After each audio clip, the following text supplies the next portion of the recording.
Hello everyone and welcome back to the channel, and in this video we are learning about 20 daily English sentences about manner, safety and study time. And yeah, don't forget the rule. I will speak in English and then you will have to speak after me. So let's begin. The first sentence is Kripya dheere bolo.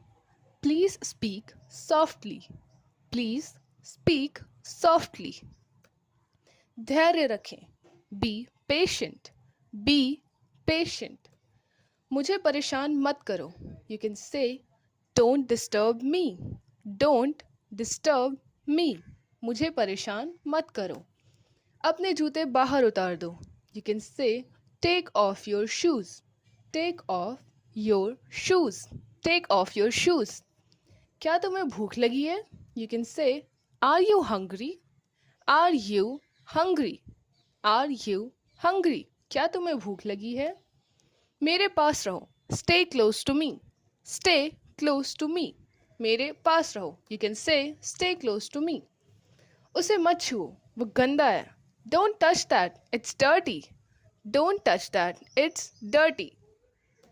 सामने देखो. You can say look straight ahead.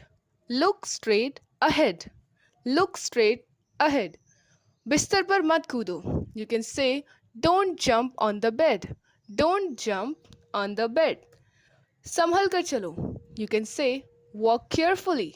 Walk carefully. क्या तुमने अपना homework पूरा कर लिया है? You can say have you completed your homework? Have you completed your homework? अपनी किताबें खोलो. You can say open your book. Open your book. Open your book.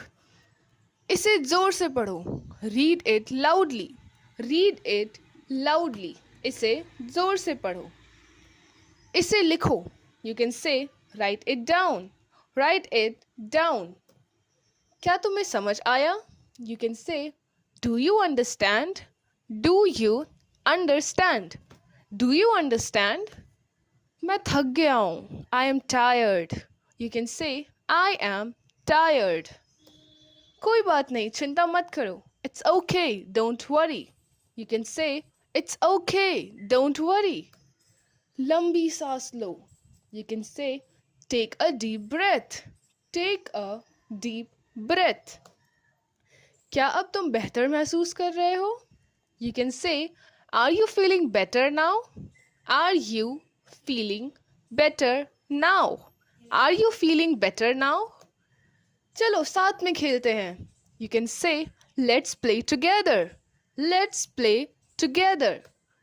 And thank you for everyone. The class is over, but yeah, don't forget to do like, subscribe and keep learning, keep practicing, and let's meet in the next one.